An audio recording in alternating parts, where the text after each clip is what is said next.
talking about fermenting tonight. And I wanted to start out with basically how I was introduced to fermenting and part of my getting healthier, because health is all about that journey on getting there. So my first introduction with fermenting was actually through the book Nourishing Traditions by Sally Fallon. We do have this one on the shelf in there. You can also get it online. It's a wonderful resource. And in here, my first thing that I tried, because everybody talks about the very first thing when you think of fermenting for most people is sauerkraut. And so I thought, okay, I'll make sauerkraut because sauerkraut's good, right? By the way, I don't think I'd ever eaten sauerkraut before. But what I found out when I made the sauerkraut was I hate caraway seeds. So you don't have to have caraway seeds in your sauerkraut. No. The beautiful thing about fermenting things yourself or even cooking things yourself at home is you can put whatever you want in there. So she has a recipe for sauerkraut, which has cabbage, caraway seeds, sea salt, and whey. So that's the basic recipe for that. Then she also has Latin American sauerkraut, which means you can have a little fun with it. I think there was one of these I actually did make, and I think it probably was the Latin American sauerkraut was my second one. There is no caraway seeds in here, and it was much nicer. The favorite recipe I made out of this particular book was, and I should do it again and I haven't, which is a shame, is the salsa recipe. So it has all the things that you would expect in a salsa recipe. They all start out as raw, so raw tomatoes, raw onions. Let's see, calls for oregano. I probably used parsley because I don't like cilantro. Sorry if I said the wrong thing. So it calls for cilantro. I used parsley. But by the time you're done, instead of having raw onions, raw tomato, it's like you're eating a cooked product. I like cooked onions much better than raw. There's probably something digestion-wise, or maybe it's just my palate preference. This was like eating cooked vegetables, but you're eating stuff that's packed with additional nutrition. So the benefit of fermenting your vegetables or anything else, fruits and so forth, is the nutrient content actually goes way up. So you've got the beneficial bacteria that is there, or yeast, or sometimes a combination of the two. So you're getting the benefits of raw vegetables plus added benefits. And in the case of the salsa for me, it was I got to enjoy it too. So fermenting actually softens whatever you're fermenting? Sometimes. Not all the time. We're going to go over the beets. We're going to do a fermented beet. And that one did not soften for me, or at least the first time, but I only made it once. So again, this is, you guys are just joining me in my fermentation journey as well, because I figure you guys like to learn too. The interesting thing in here too is that ketchup used to be a fermented food. So we would get probiotics every time you put that wonderful condiment on. The stuff that's in the store or in the fast food chains, they are not fermented. Their first ingredient, or first or second ingredient, probably is corn syrup, which is not the most healthy thing to have. But if we talk about fermenting, this one actually uses, the recipe in Sally Fallon's book uses maple syrup. So in their ketchup? Yes. Oh. So tomato paste, whey, sea salt, maple syrup, cayenne pepper, garlic, and then fish sauce. There's probably part of me that would say I probably wouldn't put that in. I'm not a big fish fan either. I'm a really picky eater. So if I can do this, anybody can do this. All right, so great resource, this particular book here. So there are tons of books. The other book that I have that I've been enjoying kind of going through is called Fermented Vegetables. And this one is by Kirsten Shockey and Christopher Shockey. Good book. They have a lot of fun with this too. So wonderful resource on this one. Great pictures on the front, kind of makes you look at. Beautiful pictures. Look how beautiful that is. Very, very nice book. This one is not on the shelf. This was actually from my own collection. But when I was introduced to this, I'm trying to remember, this one actually came in a kit that I got. Do you think you can get that on Amazon? I'm sure you can. So okay. Sure, this one's available. It had in different tools. So sometimes there's tools that you can have as part of that fermenting. Actually, the two things I'm going to show tonight do not use these, but I want to show them anyway.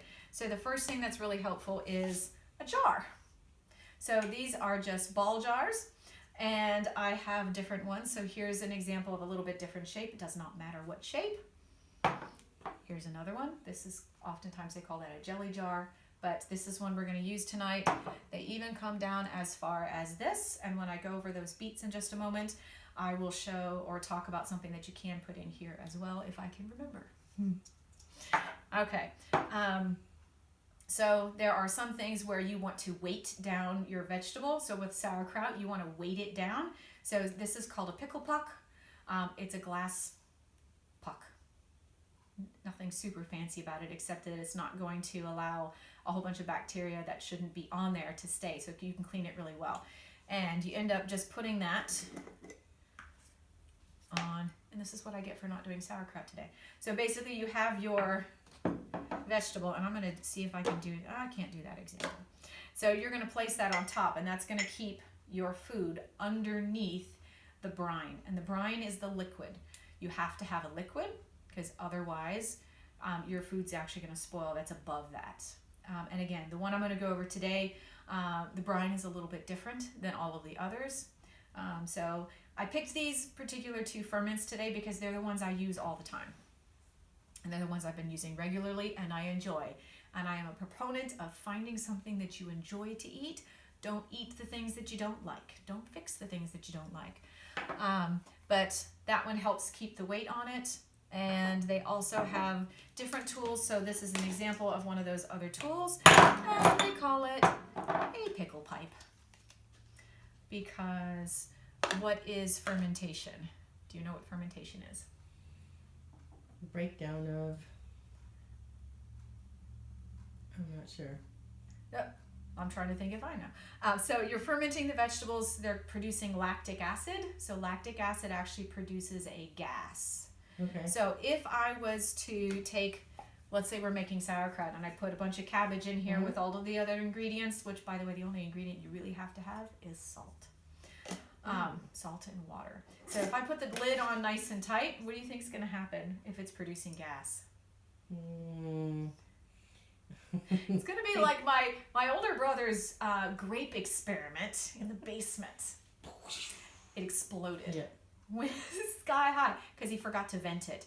So if you don't have special tools, then you at least leave it cracked a little bit to where the gas can escape.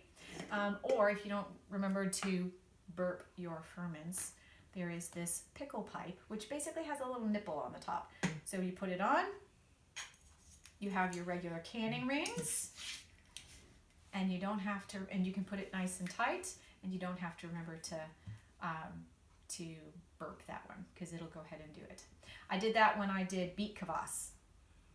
Again, not my most favorite. That one's in Sally Fallon's book, or you get almost all of these you can find online. These 2 I actually found by doing things online, and the ones for beets I actually essentially made up because I couldn't find it online. And I like it. It's my favorite way of doing beets right now, besides just plain old raw in my smoothie. All right, make sense on that? Mm-hmm. All right, I know I feel kind of random, but hopefully you're getting something. All right, so I'm going to show, actually, before I get to showing the recipe, this little book right here is my notes for what I'm doing, because it's super helpful to know, okay, I tried sauerkraut on this date and I didn't like the taste. So the next time you're like, oh, I wonder if I should make sauerkraut. If you don't remember you didn't like caraway seeds, hopefully it's written down that goes, I refused to eat it, I had to throw it out, which is, yeah, I'm not going to forget that. But other times, so I need to write on beet kvass and say, it wasn't my favorite. Not bad, it just wasn't my favorite. The next one on here is honey fermented beets, and I'm going to show that in just a minute. But we're going to start with sour cream, because sour cream was originally a fermented food. Wow. So again, anytime we can do this, so they talk about we should add more fermented foods. Again, I don't like all the fermented foods that are out there, but this one I do. I love sour cream. So I've got one sour cream that's already made up. It's not an empty jar, but it is nice and thick. And what I'm going to do is I'm going to stir it up, and I want you to see how thick it is. So this actually came from, did I remember my apple cider vinegar? I don't remember if I did or not. I don't think it was in my book. Do we have some in there? Oh, looky there, we do. Okay, saved. All right, so this, what I just showed, actually came from heavy cream. Okay. So that was the initial base. So what I'm going to do is to start my next batch. So my initial batch I actually used, and we can even go in here and see what I did because I wrote it down. And so if I look, it's not searchable like online stuff. So I actually originally started trying to use a, where's my sour cream? That was the beets. Nope, not searchable. One more. You need a new search engine. Yes. Nope. Oh my goodness. I forgot I made that a while ago. Ta-da! Sour cream, first attempt. I actually started with a pint of heavy cream. And then I used, actually I've been doing it in this jar the whole time. I like it. It fits in my refrigerator. I don't know why. I just like this particular one. And I actually used a probiotic capsule. What is that? So a probiotic, just like we would get off the shelf, I actually used Prosynbiotic. And I opened it up and I put it in there. And the results were, let's see, not thick, but not bad. So the second try, I used 2 capsules. Again, it wasn't my favorite. It didn't thicken up like I wanted sour cream to thicken up. So what I did, the next time I made it, I did the same type, same procedure. So I'll go over the procedure in just a moment. But instead, I started with whole live yogurt as a starter. So I went and I purchased whole live yogurt from the grocery store. And I took a good dollop from that, probably about like that, maybe a little bit more, and put that in the bottom of my jar. And then I poured cream over it. And then I also did, I mentioned the apple cider vinegar. I poured apple cider vinegar in it as well. So basically a splash. I'll show that in just a moment. Because what I want to do is, did you know apple cider vinegar was a probiotic food? Mm-hmm. So that mother that's on the bottom that sinks there, you notice I was just shaking that one, that is the probiotics. We want to make sure that's mixed in so it's a good healthy food, so you can add that to some of your ferments and help boost that a little bit. That's at least what I've done. And if I'm wrong, then I'm sorry. That's what I'm doing. So didn't say I was an expert at this. I said I was learning. So what I'm going to do is I actually already have a sour cream that is almost empty, and you can see I have not scraped that out. There is still some in there. I may add a little bit more of the sour cream, and then I'm going to add a splash of that apple cider vinegar, because basically I want to show you how easy it is to start a ferment. It's not rocket science. So I'm going to take a little bit of the sour cream. I'm going to do this just because I don't even have to do that much. It doesn't take much. So, like I said, just don't empty your jar all the way, and you can use what you have to start the next batch. So I'm going to put that right there, and then I'm going to close this one up and put that to the side. I'm going to do a little splash of sour cream. Yes, this is sour cream. Not yet. So apple cider vinegar, and again, I'm going to do, there we go. That was probably about a tablespoonish. I don't always measure things.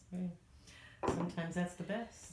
And then I'm going to start with the one that's mostly empty. We're going to put this, we're just going to pour it right in there. And how much do you pour in there? I pour it until it's full. Oh. Full-ish. Let's say full-ish. So how long does that last for? I mean, you're making it in the same jar that you already had. I've probably, how long have I used that? I probably used it for a couple of months. Really? Maybe. It may be closer to a month, where I would use the same jar, And then there was a time when I'm like, the top's looking kind of crusty. Yeah. And then what I would do is I would do just like I did there, but I would put in a fresh glass, and I would put my remaining yogurt there. Not yogurt, sour cream. And then I maybe use a spatula to get everything out of the old jar. That way it's just a cleaner jar, and I don't have to worry about any contamination on the lid. But yeah, I just kind of judge, and I'm going, if that's starting to gross me out, then I'll put it on. But I have yet to have it. Start over. Yeah, so I've yet to I have 4 of these at home. I've yet to have it where it's an issue. Now I still have a little bit left over, so I'll stick that back in the fridge. Have your sour cream ever gotten moldy? Which shocks me. It's never gotten moldy. I mean, because I've had sour cream mold in my refrigerator. I must eat it faster than you do. You must. I actually, all I'm doing is I'm stirring it up. So I'm just saying this is probably a better sour cream for you than the kind you get in the grocery store. This is not going to have any extra additives. Mm-hmm. It will be as clean as your cream. So if you can get cream from the cow, go for it. If you can't, then do the best you can. I actually ended up using a store brand heavy cream there and an organic heavy cream because it's what I had in my fridge. Mm-hmm. I am not one that says you have to do everything perfect every time because it's unrealistic. We want to do the best we can with what we have. Okay. So I'm going to stir that up. I will probably wipe here on the thing. Mm-hmm. And all I'm going to do, and I'm not going to talk while I'm doing that, I am scraping the sides so that I can get as much of that previous culture in. It's actually already thickening a little bit. That's probably because of the apple cider vinegar. I like thick sour cream.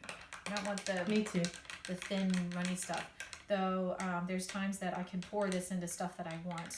I will use sour cream more now than I used to because it's a health food. Yeah.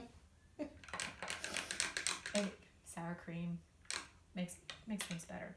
I've been known to use it in a soup. It really is actually thickening up. Again, that's the apple cider vinegar that's already starting to do a little bit more. How long does it take to thicken? So to actually get to sour cream stage, where it's actually good, it's fermented, I will leave it on my counter in my house for 2 days. I usually put a note on it, and I tell my husband not to touch it. Because it'll say sour cream, because I also do recommend that you label everything, because you never know, because it's still good. And so I usually use a piece of tape and a Sharpie, and I'll write on the top. I even have on this one, I think it says sour cream ferment, just in case anybody had a question. And I said I was going to... Do you put a date on it or not really? I used to. I used to put a date, and then I got lazy. I'm like, I remember when I put it out. I have actually went on vacation. It was probably Christmas vacation, and we have a small refrigerator, and when I push things to the back, they get frozen. I actually pushed it back a little too far. It was mostly empty, not completely, and it actually froze at the back of my refrigerator.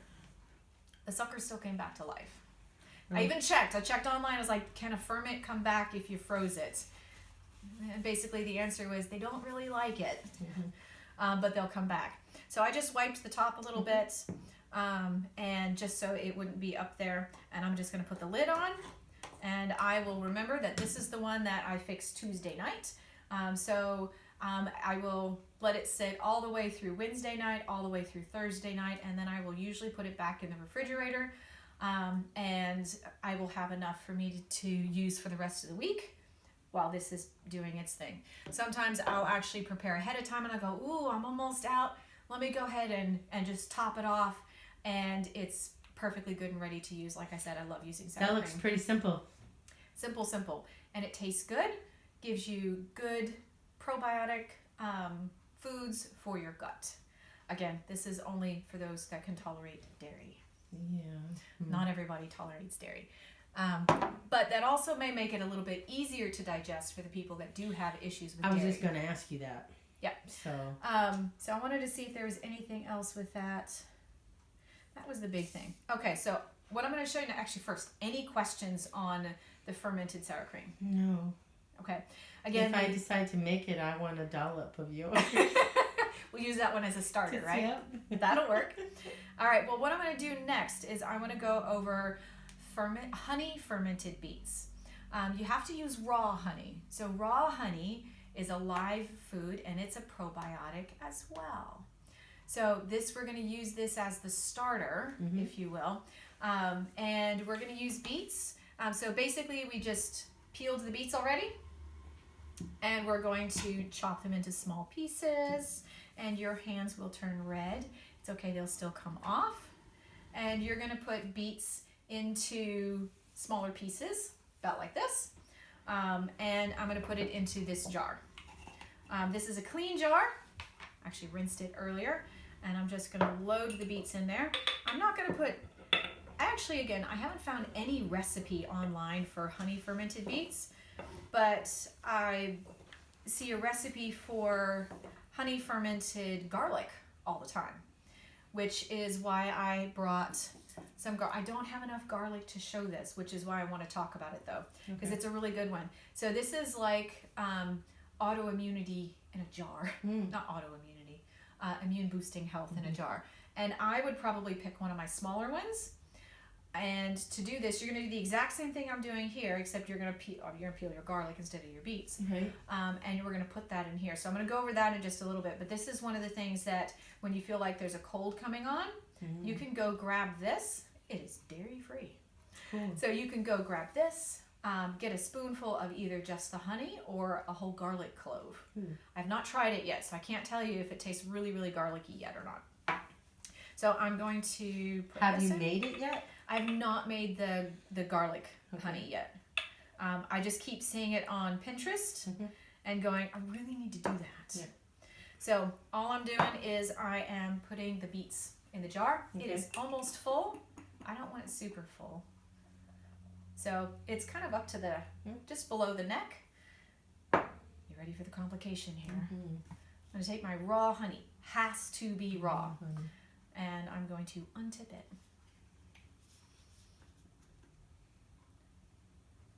Told you I only pick the complicated ones. And we're going to pour honey in. The only thing about this one is honey ain't cheap. But I was happy with the result. Yeah, neither is maple syrup. No, neither one of those are good. But at the same time, one of the reasons why so many other foods are incredibly cheap is that you're paying for them in other ways. So whether they are subsidized foods or they're not healthy for you and you'll be paying for them through your health bills later, these foods are actually going to give you nourishment. So what I'm doing is I am just allowing that honey to get all the way to the bottom. It's not quite to the bottom yet. I could even take a tool and do that, but I'm going to actually just try and get that in here. So I want to make sure that all of the beets are covered with honey, and it's not there yet. So basically we just talked about with this, you do the exact same thing. So what the honey does is the honey is actually going to pull moisture out of the beets. Does the same thing with the garlic. So some of the vegetables that, and I can hear it making noises, some of the vegetables don't have a whole lot of moisture to them until you break them. So for garlic, if you don't break them, so for example, you pop that off and you can take a knife and you can smack it. Seen that on cooking shows and so forth. That helps break that so that the honey can actually start pulling the moisture out of it. That's what makes the honey, the goodness. It's pulling out the honey and in this case the garlic. In this case it's honey and beet. All right, so you can see it's getting to the bottom, but my beets are no longer covered at the top. And you see how thick that is, right? What's really cool is I think it took 1 day for the last one for it to be liquid. So instead of thick, gooey honey, it was liquid. Really? I tell you, it was liquid gold. So that is a wonderful addition to, I love that in my morning smoothie. So I'll do beets in the morning, great for bowel Now, health. the beets are actually still hard. They actually are. Actually, one of the things, remember I said it was pulling out moisture? Yeah. So it pulls out liquid. So one of the things I did notice for the beets was they took a little bit longer to grind up in my blender in the morning. But the beets were still wonderful to eat. And they had all that wonderful honey, so I didn't have to add anything else. And again, it added that extra boost of probiotic in the morning. Have you ever just ate beets out of the jar? I may have tried this one. This one, I could probably do that. Really? The beet kvass, No. tasted like dirt. I do recommend peeling your beets. If you don't like the taste of beets, peeling it makes it better because yes, other ways they taste a bit like dirt. Again, almost done there. I'm going to top that off a little bit more, and then honestly on this I put the lid on, and because you have to, this one you have to babysit a little bit more.